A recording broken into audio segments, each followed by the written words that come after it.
Adnan Gutic? Adnan Gutic. Adnangutic. You're Bosnian, right? I'm Bosnian. 100%. Did you grow up in Bosnia? I came here to the United States when I was 9. I was only in Bosnia for 7 years because that's when the war started in Bosnia. Yeah. When I was 7, so... Do you remember any of that? I remember a lot of it. I feel like there's some trauma that I've had from it. I remember like the bombs and the grenades and all that stuff like it was yesterday. Oh, wow. Yeah, for real. I remember all of that stuff. I'm looking at actually writing a book and how I started it. Oh, yeah? But I'm not a writer, so like, it's hard for me to get motivated. That's like one of the hardest things about the English language or any language is writing. Oh, yeah. There's all the rules and the structures. Yeah, and spelling and it's all of it, honestly. Yeah, well, dude, you just need to hire like a ghostwriter, bro. Something like that. And just talk. And if you talk, somebody can like transcribe it for you, or... I've been thinking about that, but a lot of it there's a lot I don't remember, especially when I was younger, even before the war. Yeah. Because I want to put in, information before the war and during the war, but a lot of it I kind of remember it in parts, where I don't remember it enough to write a book. Yeah. But I can remember some stuff, and people just told me just write and see what happens. Yeah, why not? Yeah, why not? Just do it. Because who knows, you start writing and maybe some things like your memory gets jogged, or you start, you know what I mean? Like something comes to you like, oh shit, I didn't even realize that happened, or I lived through that experience. You're right. Yeah, dude. That'd be interesting, man. I sat down and had a guest on the show. Her name is Nina Iden, and her family is, she's also Bosnian, and she was there during the war, and she had lived there at least like a year. I think she said a few years, like during the actual when all of it was going down and shit. And, like she was telling me how they didn't have no water or power or any of that stuff. Like that's a crazy time to live, dude. My family and I, there's we don't know anything about an uncle. I don't know anything about an uncle of mine. We don't know about his remains or anything. His kids lived here. Like, you don't get many times where, his kids ask me, do you remember our dad? Like, how do I answer that question when I was only 7 years old? Right, yeah. Or even younger. Like, I do a little bit, but not enough to, like, I wish I can tell you stories, Yeah, there's a lot you don't remember from that time. Golly. And I think my brain somehow erased a lot of that stuff because maybe he just didn't want it for me to remember it. Yeah. Which is good in some ways, Yeah, the mind will protect itself from different degrees of trauma, right? There's definitely some things that I experienced, definitely. I think a lot of people told me I'm kind of an old soul. I think that stuff, like a war, will mature you like anything. Oh, for sure. Holy, if there's anything. Yeah, coming to the United States, I lived in Croatia for 1.5 years, and I went to school for the wine there. I love Croatia. Okay. It was a really, really cool country. The capital is Zagreb. Zagreb is one of my favorite cities in the world. Is that where you lived for the I lived there, yeah. That town is 2 hours from my city in Bosnia. I was 1 hour from the Bosnian-Croatia border. How similar are those cultures? They're pretty similar, honestly. There's some accents, and like Bosnian people are mostly, in that area, like I've been reading a lot of history, and just people like to fight in that area. I guess for real. I guess that's where I get it from. Yeah, that's why you compete so much. It is. People have just wars in that area. I read a book that calls it like the powder keg or sort of powder something of Europe, just because there's always tension in that area. Yeah. And best way to describe it is both Bosnians can be Christians, Muslims, or Eastern Orthodox. So a lot of it was more religion and land, and people thought, oh no, but we should have this land. No, we should have this more land. That this land was given to us by this king. So it was like, everybody was entitled to get what they think they should get, and we kind of got caught in the middle as Bosnian Muslims, and they said, oh, Bosnian, they're being radicals, which we weren't. Why did there be radical? Everybody, before the war, everybody was living together. You can travel anywhere. A lot of families were, they were married to each other. Like you had a Croatian that was married to a Bosnian, or you had a Muslim that was married to a Catholic, because Croatians are mostly Catholic. Okay. Serbians are more Eastern Orthodox, which they follow kind of like what the Russians do. Okay. And then the Bosnians were mostly Muslim. And, that's, politics and religion are one of the biggest problems in the world. If we didn't have those, I don't think we would have war. Well, man, Probably. I think we would still have war. We can always find something to complain about. It's just a part. It's definitely a piece to the human puzzle, right? Mm-hmm. I mean, I would like to think that we could all just get along, and we seem to come a long way. But there's definitely, it's definitely a part of it. If you need to adjust, are those too loose for you, dude? I'm good. Okay. So that's why you should be comfortable, homie. Good, brother. But yeah, man, it just seems to be, there's always somebody trying to take somebody else's shit or tell somebody else what to do. You know what I mean? I'm just trying to look good on camera. Oh, man, you look real good. You got the button up and you got the tie still on, bro. You're Yes, I'm on my work clothes. I know, dude. You're off work and you're still all dapper. That's right. I know, man. What do you do during the day? I teach blind people how to read, blind kids how to read. How to read Braille? Yeah, I've been teaching Braille at the Missouri School for the Blind for 6 years. Oh, that's dope. It's fun. I love being in the classroom. I love working with the kids. Being in the classroom, I feel pretty comfortable. I don't have any problems with the students because I always try to keep them relaxed. Whenever I don't keep them relaxed is whenever they're trying to be lazy, And Yeah, you're pushing them. I'm pushing them and they don't want to, put any effort. Come on, it's not really all that hard. You sit here writing, right? There could be a lot worse things that you could be doing that are a lot worse, a lot more harder than.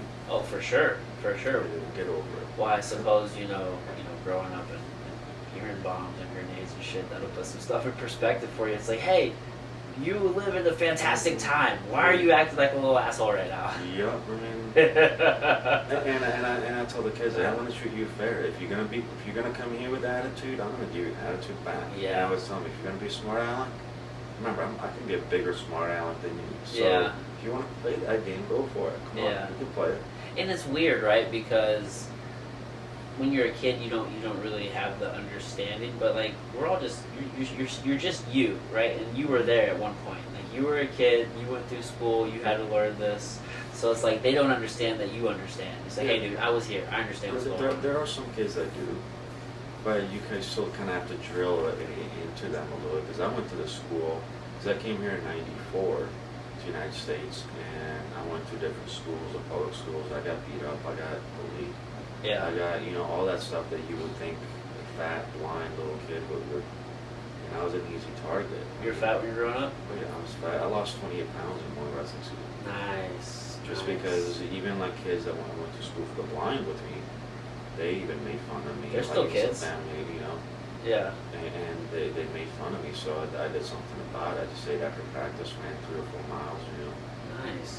Just put in that extra work. And then I got lucky that I had good coaches and good staff members. Because I went to the school for the blind, like I said, and I started there in September of '96 and graduated in June of '05. Okay. So it's a K through 12 school also, as well as there's a group that's unrated, which would be kids that are mostly like mentally delayed. Okay. So they can't really, a lot of our students, some of them can function in a regular school setting, but they might have maybe additional disabilities possibly. Okay. Yeah. So But you need those extra services. But then you also, there's specific classes, but there's also kids that are just below normal IQ and they can't function in a regular school setting, so they have classes, just for them. Are they also blind, or they're? Yes, their main disability is blindness or Okay. visual impairment. There's kids that also can have, additional disabilities, like either they can be deaf, they can also maybe have cerebral palsy, maybe, or just some additional disabilities. Ugh, let me fix that. You hear that little buzzing right there? I do. That's just the power setup. Come on, I'm not blind. I'm blind, not deaf. I say you're blind, not deaf. I was gonna say, I said it to one of my students, I'm deaf, not blind, last week, and she was like really quiet. Did you know? And she goes, maybe like 5 seconds after, did you know what you just said? He goes, yeah, you caught me, you caught me. They'll catch me on some stuff like that too. I'll just laugh. That's funny. Kids are slick, dude. They are. So you teach what grades? I teach. I think the youngest student I have possibly right now might be 11 or 12. But I think the youngest might have been. She was 11, but I teach mostly 11 to like 21. Okay. So you teach a broad spectrum. Yeah. Spectrum, Mm-hmm. rather. I haven't taught a lot of like younger students, but my degree actually is in physical education, and I'm certified to teach health. But I'm working on getting my certification to teach the visually impaired, because that's how you work with the blind, or you get a certification. To teach the visually impaired. There probably is another term for it. It seems like they always change terms for everything in education. Yeah. Every second seems like it.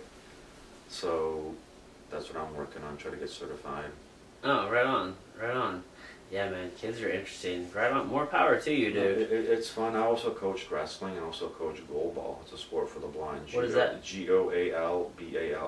Okay. It's a sport for the blind that was invented in Austria after World War II by a guy who got injured in the war, and he was blind. He wanted to find some activity to do, and you pretty much it's 3-on-3, and you're blindfolded, all the 6 players, and you roll a ball. It's about a basketball size, and it has bells in it, and you roll this ball down the court. It's maybe about, I would compare it to a volleyball court size, maybe court. Okay. And the lines are tactile. Like you have a goal line, you have like 2 lines you have your out of bounds line, and you can put it to where there's a string, and you tape the string, and they feel it.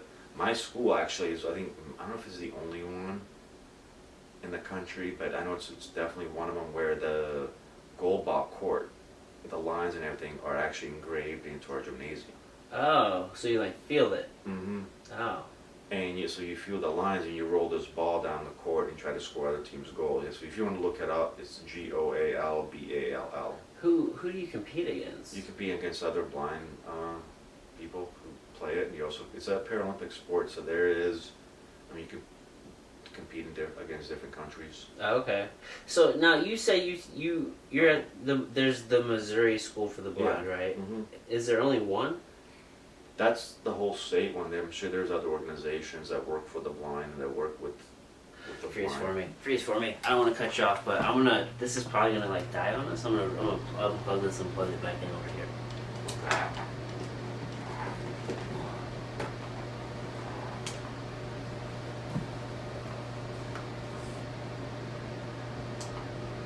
There we go. You can hear me? Yep. All right. We're back. We're ready. We're rolling. All right. Sorry, but Technical difficulties. so how many? So because that's what confuses me. So there's one Missouri School for the Blind. Yeah, most states have a school for the blind, Right. unless they, because a lot of kids now I'm trying to think of the term. I don't know if assimilate is the right word, but they go to their regular school district. Like when I went to the school for the blind, I can actually take classes outside of school for the blind. Okay. Because I was at Bayless School District, and I took some classes there, and because they didn't have German, and so I wanted to take German because I have family that lives in Germany. I have family that lives all over the place in the world. For I real. imagine so. So, I mean, a lot of the kids these days are just in regular classes because of technology. Oh. You So know? what if you live in Kansas City? We have kids that live in Kansas City. That go to our school, but there's also the Kansas School for the Blind. Actually, is in Kansas City, Kansas, Yeah, which is just right there. So which is right there. And so even if you're in Missouri, you could probably just go to the Kansas one. not necessarily. No, you have to go to the Missouri one. You have to if your address is in Missouri, you have to go to the Missouri one. So if you have to go to the Missouri one, do you do that online, or how does that work if the No, location is here? So the location is here. So we have kids around the whole state. We have Right. kids that live at the school. Oh, so they can come to the school and live? Yeah, so they leave. So they come throughout the week. So they come on Sunday afternoon or Sunday night. Then they're here from Friday. Then they leave to go back home after lunch on Friday, like in Friday afternoon. Oh. And then like on a holiday or something, they'll go on they'll get the buses. We have charter buses that come and pick them up. Oh, wow. Before this weekend they're going to wrestling conference. down to Arkansas. So we're part of like a 10 or 12 schools conference with their different schools for the blind in the North Central Yeah. United States. And then, I mean, we do sports against the other schools in track and field, wrestling, cheerleading, swimming, and forensics. Forensics is like speeches, like great speeches. You can do like dual speeches. It's not like debate, but it's somewhat debate, but it's not. Oh, okay, okay. So anytime you're competing against another school, it's like it's quite the process, right? I It mean, is. I mean, you travel. I mean, I've traveled a lot, man. yeah, I've been to the Wisconsin. I've been to all the schools, and like I think the farthest south might be Arkansas or like Tennessee. yeah, Farthest west might be, I know South Dakota sometimes comes, but I've been to Wisconsin, Minnesota, yeah. Offer then and competition. then Ohio. That's as far as east I can think of. I mean, then you have all those states that's kind of in the middle of those. Yeah, that's legit, man. That's legit. And you wrestled all growing up. Yeah, I wrestle started when did I start? My sixth grade year, something like that. Okay. So what did you? So when you got over here, you said you're 9. I was nine, Was yeah. it a big culture shock? Like just how things. Yeah, I of mean, course. you're in a whole new country. Yeah, of course. That there's definitely some things that were kind of weird that I thought, oh wait, what? Like what Li- stuck out to Like you? well, still some things stuck out. Like what? Like ice cream cake. Like I remember being in class. Oh, you don't like ice cream cake? So it's We might have some problems, bro. Cause I no, love that shit. no, but I'll say this is that whenever they told me ice cream cake, so I knew the word. My class in Croatia, School for the Blind, they gave me like tapes and some books for me to learn English. Okay. So I actually started listening like on cassette. I started to listen to some of that, and I learned some words. And I remember being younger, being here in the United States, and having to translate at like doctors Yeah. for my family, and because I knew a decent amount of English. I mean, good the most English out of anyone, you know. Okay. And that's like less than a year being in the United States, and kids learn languages a lot quicker. Yeah, they're like And sponges. and that's why I don't have an accent because I came here when I was 9. My sister doesn't have an accent. I have a younger sister, so I mean, even like my cousins don't have one. Yeah. The older that you come here, the more accent you get. Like the you Yeah. start getting one whenever you're a teenager. It's harder to break that But accent. I remember being in class. When the teacher goes, "Do you want ice cream cake?" I thought, wait, ice cream and cake? I thought it was supposed to be ice cream or cake. Because we ate ice cream like by itself. It's cold, and you eat cake by itself because it's more warm. It's kind of warm, but you don't put it together. It's a cake made out of ice cream. That's one. And then touching those plastic flowers, I never seen that. Oh, okay. Yeah. Never seen that. That's so wasteful too. Like why Yep. do Sweet potatoes. you guys didn't have sweet potatoes in Bosnia? I'm sure that there were, but when I heard sweet and potatoes, those two words just They didn't go together. they didn't go together. But they're growing on me. Oh They're yeah. healthy. They're good. So you're still kind of coming to terms with sweet potatoes. Yeah. I think I have. I think I have actually for real. I love sweet potatoes, dude. I put a little cinnamon on there. Oh, that's it. Whenever it's made right, Yeah. they're good. I for feel like real. that's most foods, right? It just needs to be Yeah. prepared right. When somebody tells me that they've tried something and they just absolutely didn't like it, I'm like, well, Did you really try it? yeah, did you really try it? Where did you have it? Who prepared it? How did they Yeah, prepare it? Like, for real. there's a lot of different nuances No, there. you're 100% right. Yeah, yeah. But ice cream cake, dude. Growing up, man, I used to have ice cream cakes every year for my birthday. That was like my jam. For me, it might be I'm not very picky about food. I'll try anything. I love trying different foods, and Yeah, I've, you're in a since good I've been spot for it too, dude. Here in I this am. area. You're 100% right. I live in one of the nicer areas. I Just- wouldn't say not nicer, but one of the cooler areas. Just so many food spots, man. I mean, you're right down the street from the Grove, and you got Mhm. Central Weston right there, and then you're Yep. right here in South City too. Yeah, so you there's got obviously Grand. tons and Mhm. yeah, Grand right up here, dude. There's just tons of Mhm. amazing spots to You're eat. right. Yeah, you're in a good spot, dude. I'm a foodie. Me and, too. And we're Me too. we're pretty blessed in this city, to be honest. We have a great culinary Well, scene. I agree. A lot of people don't understand that St. Louis is underrated Oh, dude.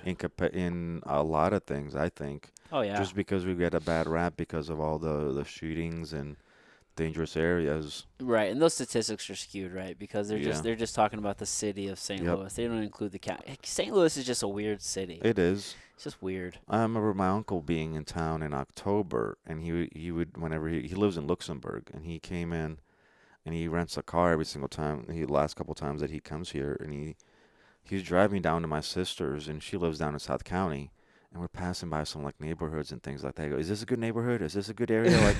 Like, I go like, I don't. It kind of is. It kind of is.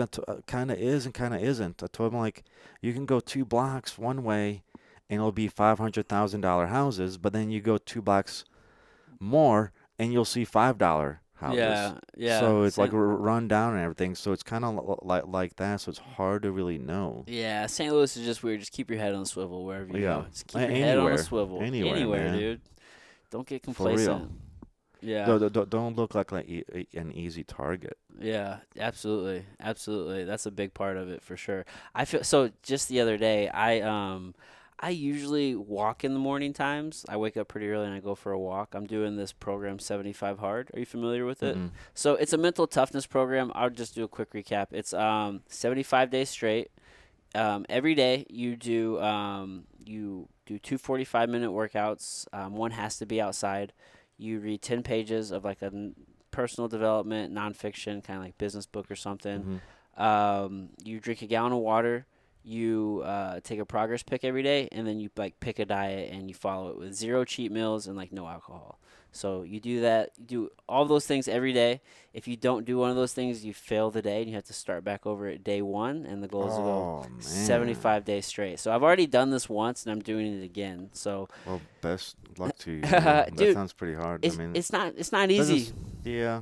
It's less about the physical though. It's just about, it sucks and it's about making the commitment. It really does build mental toughness. And for me, it just it's created a very like strong like morning routine for myself. But one morning, dude, I was walking and it's like dark out, and I'm walking past this plaza, and I don't know, I would say the plaza, I'm on the street, and the plaza is easily, I would probably say like 20 yards from the street. It's like there's some distance. And I'm walking down the road, and then I reach this intersection, and I hang a left down this road called Link, and then like so the plaza like is still there, and I'm kind of going around the plaza at like a 90-degree angle, kind of like the perimeter, and then this dude who.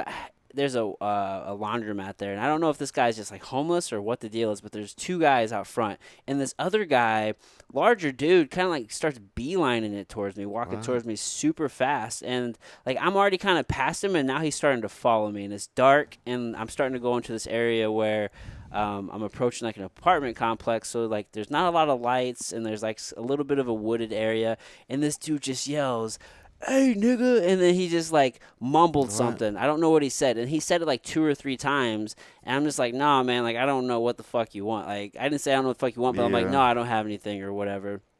And there's a split second there. I was like, man, like there's a gas station across the street, but I already kind of passed it. Can I get to the gas station? Like there's people there, so I can just avoid this confrontation. And do I just keep walking away and this guy follow me or something? So like I finally turned around and like started walking towards him, and that's when I said that. And he just turned around and walked away. Right. And like nothing came of that, but I was like, damn, dude, weird. That could have been a situation for real. Like I don't know what that guy was doing. Is he trying to find a mark? Like why are you? There's no reason for you to approach me right now. Why are you approaching me and like following me now for a second? Like if I was an easy target, to your point, which is kind of what made me think of it, that could have been a very different situation. You're right. You know what I mean? No, I hear stuff like that with blind people, but mostly, unfortunately, with women. You know what I mean? And I have friends who are totally blind. Like I remember one friend telling me she was actually on the phone with me. I don't know if she was at one time when this was going on. I told like, no, just tell him to go away. Like some guy was following her in a car. And she's 4'7". Yeah. And she's done judo. She actually does Jiu Jitsu too. She's in the D.C. area. Nice. Maryland area, and she was telling me that story. Like, oh my God, that's scary. Like, you just need to get away. Just keep walking. Just keep moving.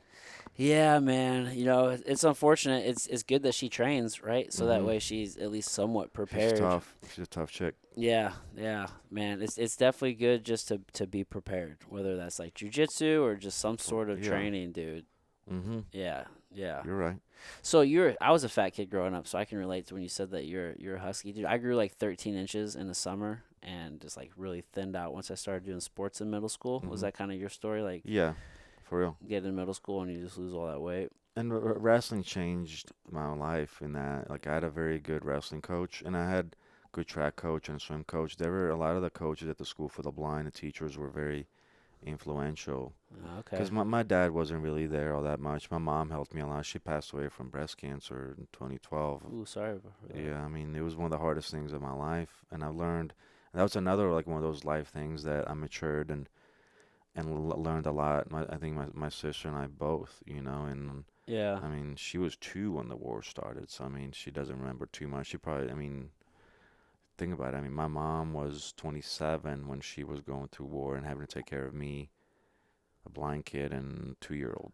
Wow. You It know? probably puts it in more perspective. You say you're 35, right? 35, Yeah. yeah. So I mean, being 35, like you imagine, like when you were 27, kind of dealing with those circumstances, man. And Your mom's a tough cookie.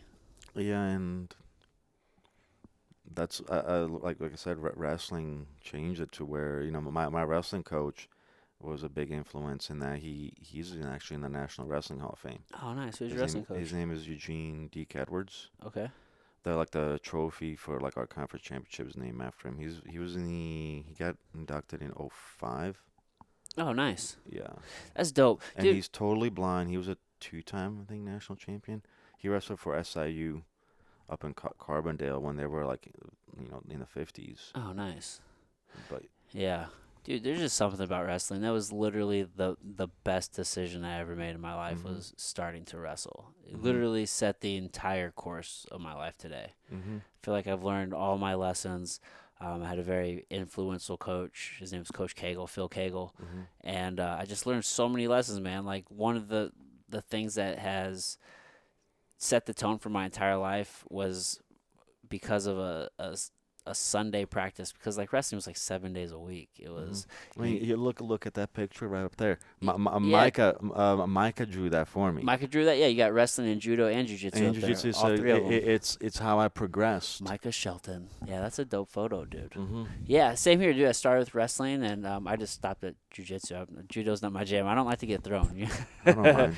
I don't mind getting thrown or throwing people as long as they throw me nicely. Yeah, man. But I just, I learned though that like physically, your body is capable of so much more than like your mind will leave you to like believe, because you kind of reach that point to where you start doubting yourself, you start having these conversations with yourself, you want to quit or whatever the case may be.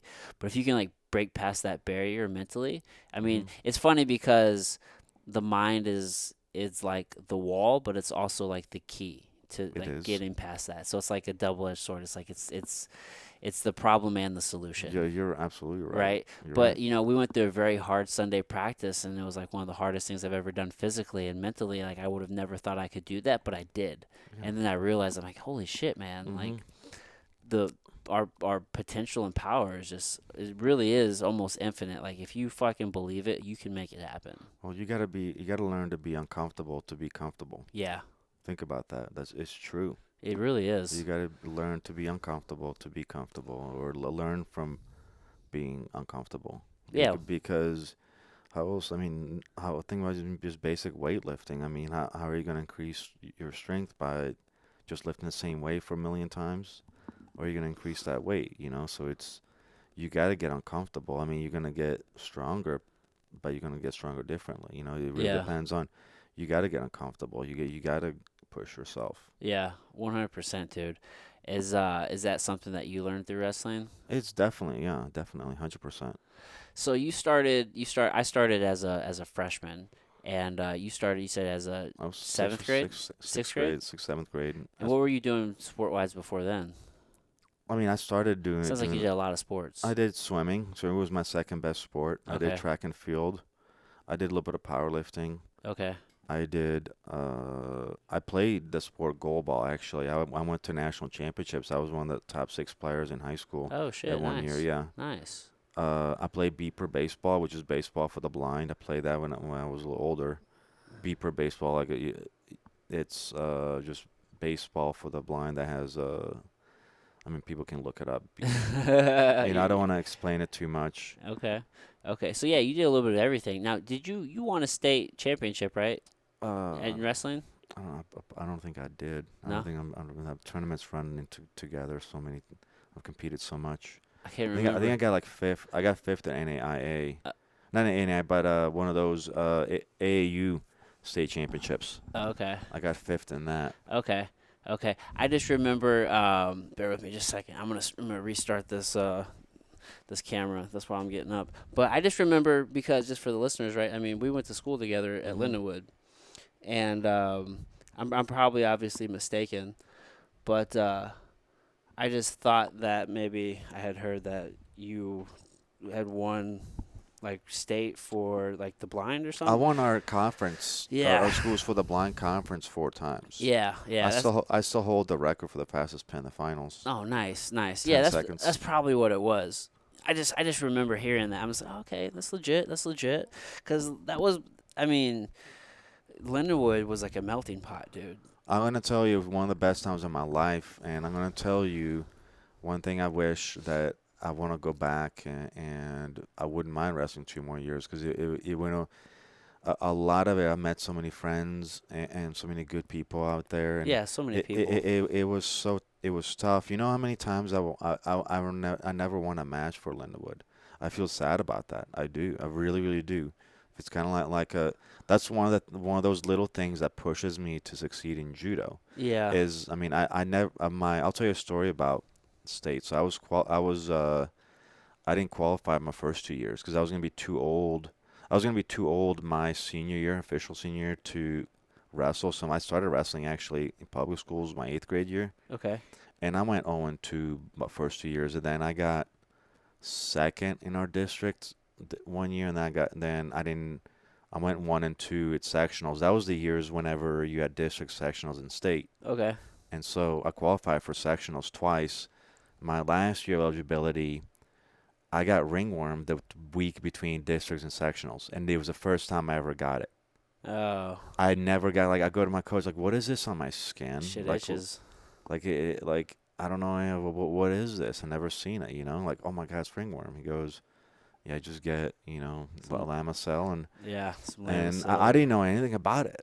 I didn't know, and then I come up to we had our districts, we had our sectionals at Whitfield High School, and I remember coming to the weigh-ins, and you have to go to the doctor first to get the skin checked. And I had another teammate of mine wrestling, and I'll tell you what he said in a little bit. But so the guy looks at my nails, and he's looking at my skin, and I knew I wasn't gonna wrestle, Yeah. and I didn't know about taping it or like doing all these things. Yeah. And I'm gonna tell you, it's one of the saddest moments of my life. And I'm gonna tell you because this also is another thing that kind of pushes me a little bit. It's not the doctor's fault. It's not nobody's fault, but it's one of those things one of those little things that just pushes me. Is he goes, no, you won't be wrestling today, and I was gonna be seated second. I knew I was gonna qualify for state. Yeah. It was one of those things that I knew, and there was people that came from the school that would come and watch me, It's because you had ringworm. and it's because I had ringworm. I couldn't wrestle. Oh fuck, dude. That's heartbreaking. And my friend, my teammate said, "Oh yeah, I almost cried. I cried for you almost. Like that was sad because he knew. Yeah. Yeah, and like you didn't. Yeah, because a lot of kids would have tried to do something to cover that up or Yeah, I hide didn't know. it or do I it. didn't know anything about it. So I mean, Yeah. we had a kid go to state last year for the school for the blind. Nice. Mhm. Nice. But it's one of those things that pushes me not going to state, Yeah. not winning a match for LU. Yeah. But It's just those little things. but that's pushed you into a pretty successful jiu-jitsu and judo career. Yeah. I mean, how many judo national champions I don't know, championships? 4 or 5. I don't keep track of all my wins, man. I don't. I always I want to win the next one. Yeah. Well, after I win one, why not win the next one? Somebody's got to win it. Yeah, dude, always chasing that dragon. Here's my issue as a very competitive person. You're an athlete and high level competitor. It's like when you do everything you're supposed to do, you expect to win.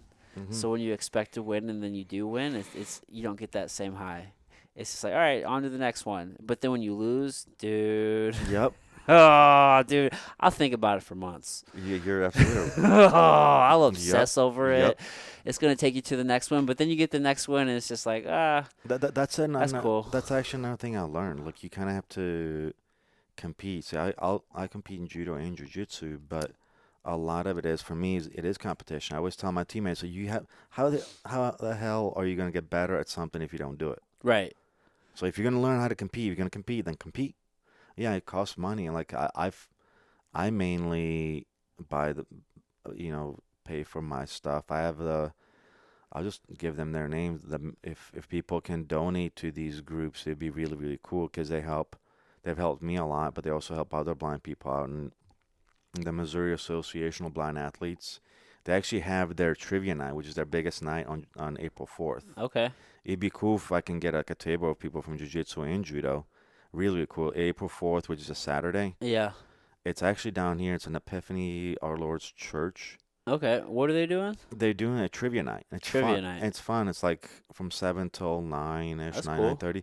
It's different questions from different genres. You know, you have your sports one, you have your music. Yeah. It's actually a lot of fun. People just put teams together. People put teams together. I think it's 8 to a table. How much And is it's it? $20. $20 for the table or $20 each? $20 each. That's not bad for a night out with friends. No, it's actually a really good time. I Yeah. enjoyed it a lot, and Goes to a good cause. I does can it. maybe give you a link or something like that, a flyer, if you want to post it somewhere. Yeah, dude, send me a link. I'll put it in the show notes. That'd be really cool if people can come up and do that. So Missouri, you can always find them probably online, Missouri Association of Blind Athletes. Yeah. And then also I have the First Capital Lions Club. They help me a lot. They're actually right next to Lindenwood. I actually was part of their club when I was a student for a little bit, but those two have helped me a lot. USA Judo has helped me a lot, So there's people that have, but a lot of it does come from me having to pay for it. I mean, thousands of dollars. I spent thousands of dollars on flights, man. Oh, dude, it adds up. Flights, hotels, food, and yeah. Any person that can help me out with any of that would be great. I know I'm selling myself right now, but, Bro, for real, like you I need to get some would sponsors, dude. I would like if there's anyone that would sponsor me, I'm down. Just give me a holler. Dude, well, I mean, you've obviously. I would love some sponsors, and I would love to Yeah. sponsor. I'm using actually a company for nutrition right now. It'd be kind of cool to get a sponsor from them. Pure Plates. You Yeah. ever heard of them? No, I have not. They're a company that delivers food Oh, dope. to me, and they're really good. Pure Plates, really really good food. Cool. Yeah, I hear it too. It just is what it is. It is what it is. This is what it is today, my man. Could be worse. Yeah, it's like coming and going. It's like a little bit there and it's not My, there. my other goal, like what pushes me, is I want to make that Olympic team, the Paralympic team, and Yeah. it'd be a thank you note to the United States. That's another way I would look at it. I just kind of thought about it. Like it'd be a thank you note to those people who helped me, those people who trained me, even with wrestling, judo, and jiu-jitsu. Yeah. It'd be kind of making it with them, making it for them, not just me. Yeah, well, that's the next step, right? I mean, you've already won on the national stage. Now it's kind of Yeah. you try to go to the world stage and That's right. do it there. Yeah, I just got a medal a couple weeks ago. I got a bronze at the Pan Ams, so I scored some points. But you know, You like judo better than jiu-jitsu? I knew you're gonna ask me that question. Yep. I knew you're gonna. It depends on who. I talked to about this. I asked him a question. Which one do you like more, gi or no gi? I asked when Clark Gracie came in a couple months ago. Yeah, you went to that? I went to that and I asked him that question. He goes, well, it depends on what I'm doing, what I'm training. Yeah. It really depends on that. That's and I can't pick. You don't know which one you enjoy more? I'll give you this answer. Wrestling was my first love. Yeah, ditto. So it they can, all three of them can be tough at the same level, but I like, Well, which one brings you the most enjoyment? they all do. Oh, I mean, equal, honestly, equal enjoy. You just enjoy I like doing it. whatever I want to do. I just like being on the mat. Yeah, I can dig that for sure. I've been getting a little bit more maybe because I want to throw people. I want to get better at certain things with standing, because my standing was always my weakness. I feel like it's still my weakness. So I would say maybe judo right now. I want to get better more than jiu-jitsu, because jiu-jitsu I feel like it's a little bit easier on the body, Yeah, and I can do that when I'm older, a little bit more older. yeah. And I've seen a lot of people from judo do that. Man, judo's just I don't like getting thrown. Fuck that. It's so hard on the body. I'm gonna tell you something. If you're training with the right people, you're not. I mean, Yeah, for real. Like if you just get better at it. you do. Yeah. I mean, Well, it's like jujitsu, right? I mean, you train with higher level belts, and your mhm. chances of getting hurt go way down. Like there's a couple guys that they live in this area. One of them is actually in college right now up in Michigan, but whenever he's in town, I mean, his house is really close to here. But I have a friend also that goes to SLU, and he lives in this area. So us three will go up to practice. We're about the same weight. They're in their 20s, early 20, like 20, 19 years old. So, yeah, actually, no, they're 20 and 21. So Young I'm bucks. 35. So me going against them is great. Like last couple, like maybe actually a week before my tournament, we went in there. My judo club's up in, it's called White Dragon Judo Club. It's up in Overland. Yeah. People should check it out. White Dragon Judo Club. White Dragon. And we just go up there for an hour. We just spar for an hour, just 2 minute goes, and one person, like, we killed each other. Like, I remember being sore for like 2 days. Oh God. And we just went after each other, and like we Yeah. might have went a little too hard, Maybe. even like a week before. But I was comfortable going hard against them because they knew how to take care of me Yeah. because they were higher ranks. What are the belts in judo? Explain those to me. There's white, yellow, and it's different, I think, in different countries, or like in Japan. Well, how's it here? Here it's white, yellow, orange, green, and you have 3 degrees of brown, and then it goes backwards from 7th to 1st, and that's to brown belt, and then you go 1st degree black till 10th. Oh, okay. Okay. So there's not a ton of belts in that one. No, No. there's a little bit less in jiu-jitsu. Yeah. Oh, a little bit. Yeah. What, like 2 or 3 belts less? Yeah, 2 belts. yeah. Yeah. Now, explain, because we were talking about this a little bit, kind of off air. Explain to me the like the setup of judo and like the different classes for the para. Oh, or okay. the- So in judo and in wrestling, you have to think the whole contact the whole time. IBJJF does not have that rule anymore They because don't make you guys stay in contact. they give my opponent the choice. Oh, that's fucked up. Yeah, how crazy is that? And That's that fucked was up. used in KC a couple months ago. What? So that means somebody could just disengage with you and just like shoot on you. Yeah. And you can't see. And That's and, so fucked and it up. happened, but you know what? I came to the club and people were saying like, oh, they did this, they did, but no, they cheated. He cheated, and he was a former teammate.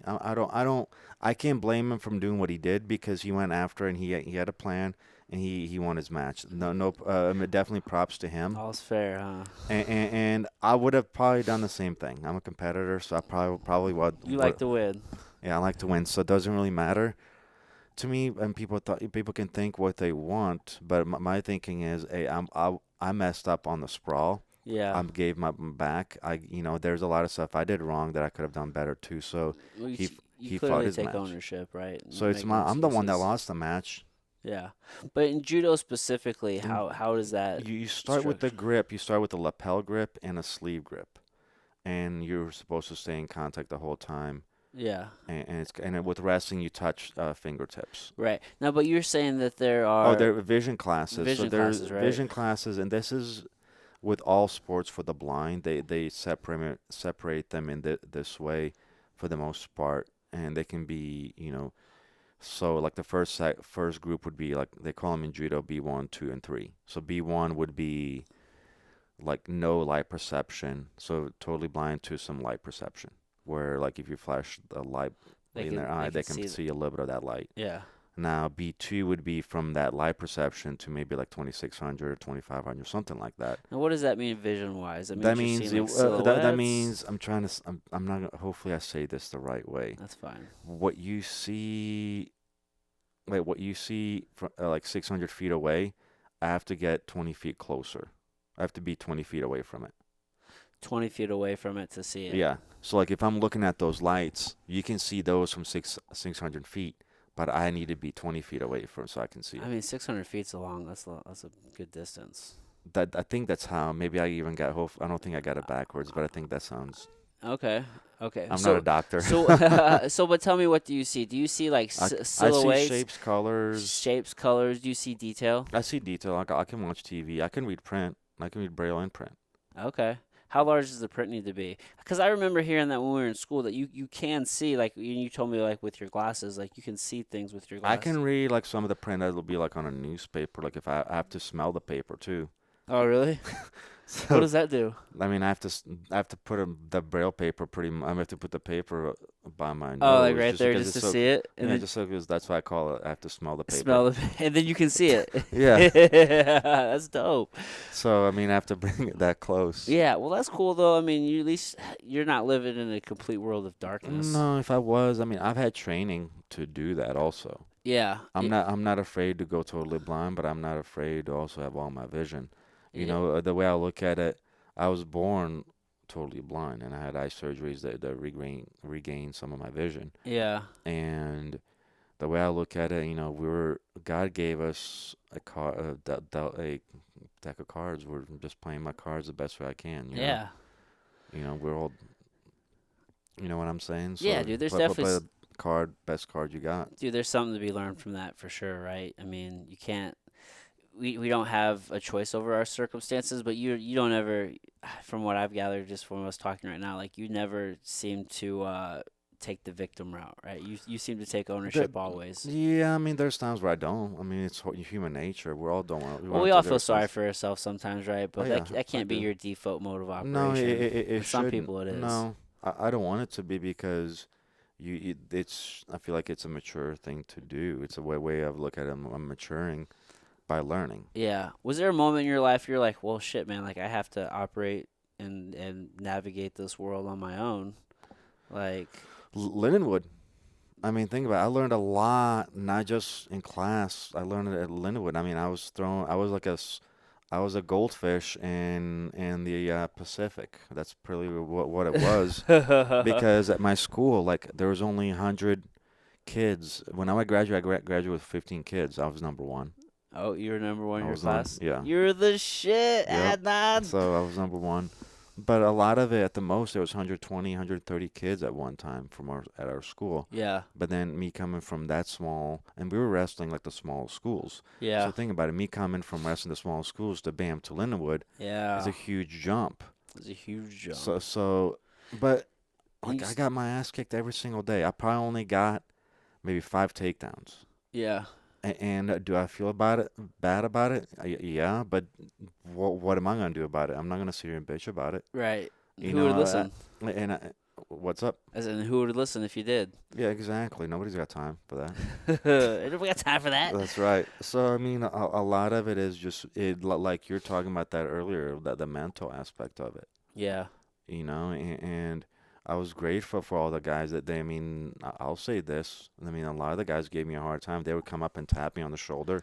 I mean, I would always turn towards that. They would pick on me a little bit. Yeah. There was guys that picked on me, but I'll tell you one thing. Every time I would go out somewhere, like maybe on like Main Street or something, I would make sure that I knew the wrestlers were there because they would protect me. Yeah. Nobody else would mess with me on campus. Right. And I felt very protected. And even when I would go to the weight room, even like the football players, basketball players, they would always be cool, you know. Yeah.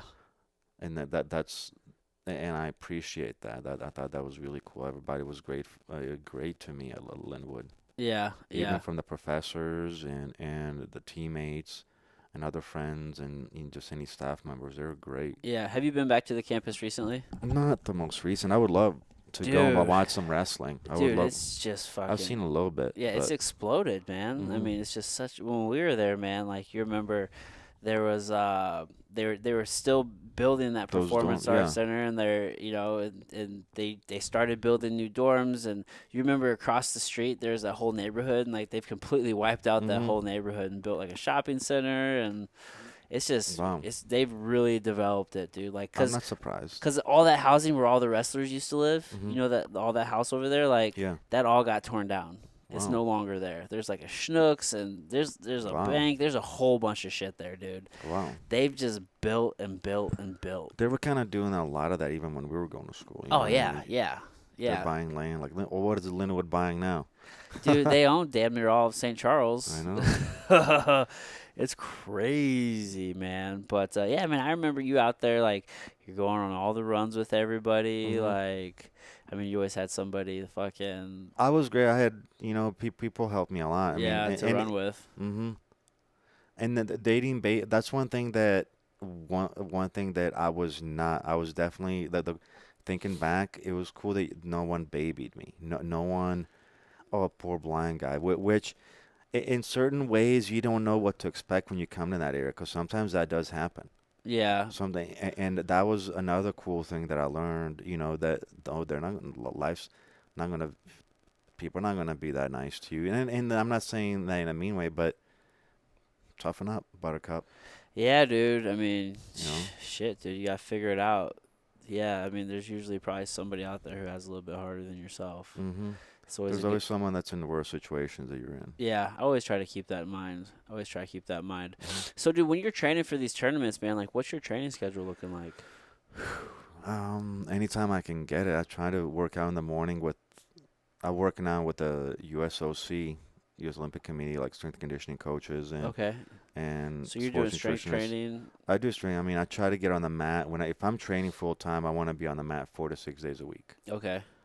Or even sometimes I go almost 2 weeks in a row. It all depends on how my body feels, man. If I'm feeling good, I'll train 2 or 3 times per day. Yeah, you just see how you feel. Yeah, and then I try to get in maybe 3 lifts, and I separate lower body, upper body. Sometimes I mix it up, Uh-huh. And I try to get 3 or 4 cardio days and 2. Okay. So it really depends on how my body feels, and I don't lift as much as I used to. I Yeah. don't lift as heavy, Right. but I'm gonna start to, because one of my goals is to get a little stronger and Get a little bigger. stronger, a little bit bigger. Yeah, because I feel like I made my weight really, really easy Yeah. when I was in Montreal, and I felt, even when I was competing, I felt like I can be a little bigger. Not necessarily bigger, but just, I guess, bigger in that just more muscle. Just add a little bit more mass. Yeah. Nothing crazy. Now, you were just in Montreal, right? Like Yeah. last week? Mm-hmm. How'd that go? I got a bronze. I went 1 and 2. It was one of my, I guess, better tournaments in that I felt fine. I lost to 2 guys I lost to a guy who was a 2-time Paralympic champion. Oh, so he's no chump. Yeah, so, I lost to 2 guys, and I lost a guy from Cuba who got me a really nice inside trip. Yeah. And, you get thrown, you get thrown. It's hard to get out of a throw sometimes. Yeah, it's just kind of part of It's it. part of it. And he got me good timing. Like, hey, I'm pretty straightforward with my coaches, and we have great coaches. That's another.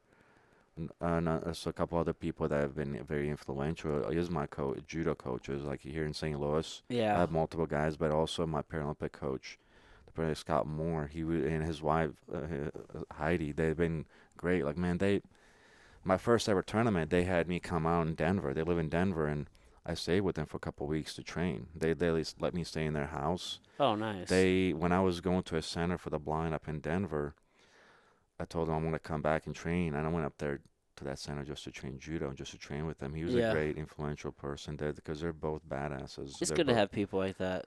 And he was an Olympic champion in Sydney. He was a 3-time Paralympic medalist. Oh shit, that's legit. So That's good training then. He's a legit coach. Just good, legit people. Yeah, I love Colorado, man. And Colorado's my favorite state. Is it?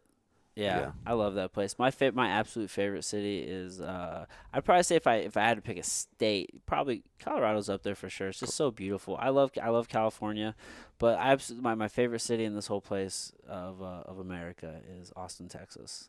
I absolutely love that city, dude. Okay, I remember you talking about it on one of your podcasts. Yeah. You went down to a tournament. Yeah, dude. On it. I went to nationals.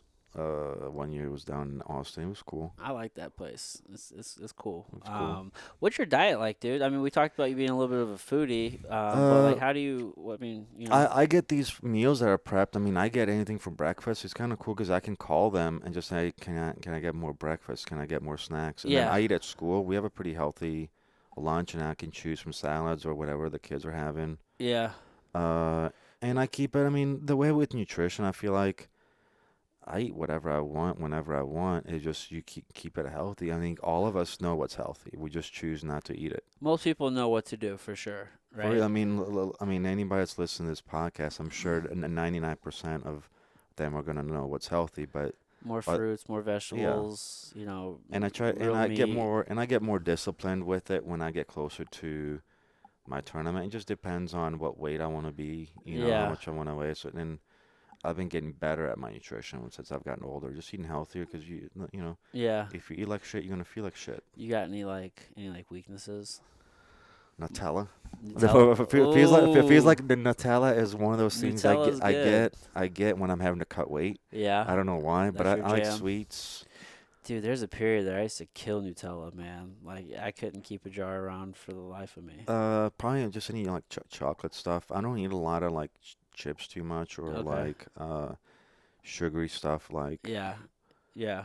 like nerds and things like that. I don't eat too much candy, but I Yeah. always eat pretty healthy snacks. Like I have almonds and stuff like different nuts and stuff like that in there. I have, just try to snack on healthier stuff. Yeah. But a lot of like the healthier stuff is just not calories. Like I talked to the sports nutritionist. I was telling her like I get these meals, and she goes, "Great, you have a great diet." But I told her like my weight is down. Like I need to increase my weight. So she just told me a couple of things. I just add more protein.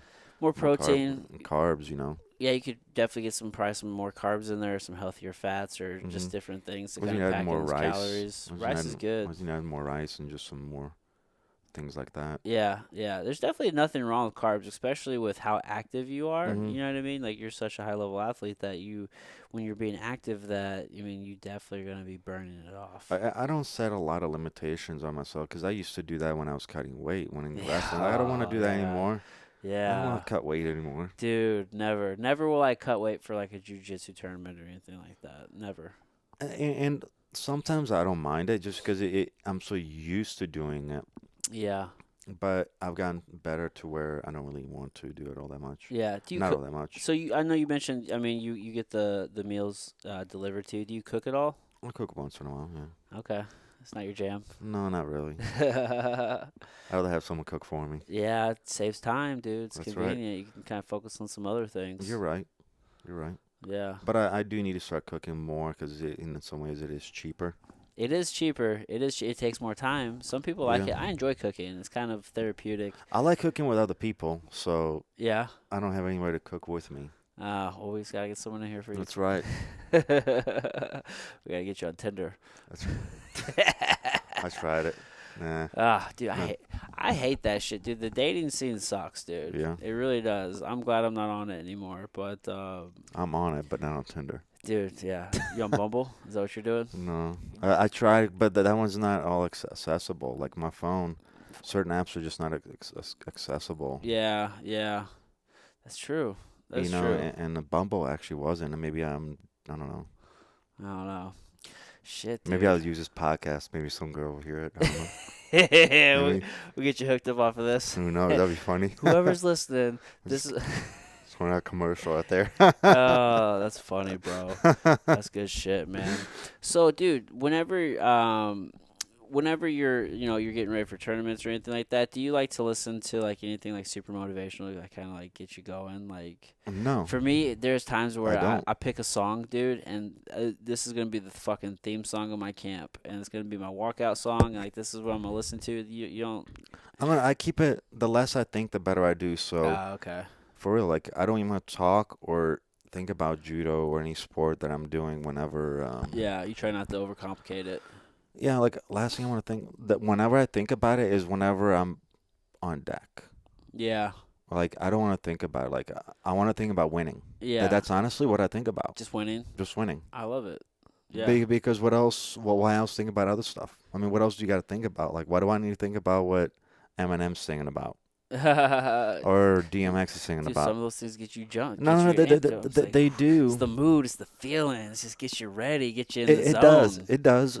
Sometimes it does. It does. I've used music a little bit more, but I don't do it like at competitions. Like Yeah. I kind of get into my own head and like think, Okay. and I picture myself. Like people probably think it's funny, but I picture, I use visualization a lot. Okay. Yeah. And when I listen to music just by myself, I visualize myself. What can I do in that match? How can I win that? Yeah, that's a powerful tool, man. I mean, visualization goes a long, long way. Mhm. You know what I mean? I mean, it's been proven. You know, I can't remember what it was, but there was a guy who was he was a prisoner of war, and he was captured for a number of years, and to kind of keep his mind occupied, he would play the same 18 holes of golf on his favorite course back home, Mhm. and he was it was a number of years. and finally, whenever he did get released and got home and and he was safe and all that good shit, he went and played a round of golf and he had shot, I think, better than he ever played before, and it was all off of visualization. Like That's cool. yeah, and I'm not really surprised. there's a lot of cases like that. Repetition. I mean, that's Yeah, just in your mind, you can still make some stuff happen. You're right. You're right. Yeah, dude, the mind's powerful. The mind is powerful. It is. Oh shit. Well, dude, Adnan, dude, it's been an hour, my man. For real? Dude, I'm not looking at the watch. it flew by, didn't it? What time is it? Yeah, dude, it's 5:30. It already flew by. Yeah. Oh my I God. know, dude. I know. It's been a good time, man. There's more mean stuff I gotta say about people. No, I'm just kidding. All the dirty laundry's coming out now. That's right. Right now, dude. Hey, man, I appreciate you taking this time, dude. I appreciate you having me. Yeah, this is a great Hopefully time. people learn people got something out of it. Oh, absolutely did. Tell the folks, if there's anything else you wanted to plug or check you out, or definitely. I mean, I'm on Facebook. But I'm also, like I said, if you guys can help out the Missouri Association of Blind Athletes, and I think they have a Facebook on there. But I'm sure you can find the number. The guy that is in charge of his name is Tom Colton, and then the First Capital Lions Club. I don't know who's really in charge of that one, unfortunately. but First Capital Lions Club, they're on. I don't know if they're still on First Cap. I know they changed their building, but it's definitely them. Those two organizations, have helped me a lot. And of course, go to North Broadway Jiu Jitsu and White Dragon Judo Club.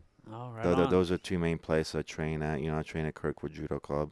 They're great people too. So the way I look at it, I don't like. Wherever you're training, just keep training. There's always a club or somewhere to train at and have a good time. Yeah, it's all about the community. It is. Right on, Adnan. Thanks again, brother. Hey, thank you. All right, everybody. Until next time.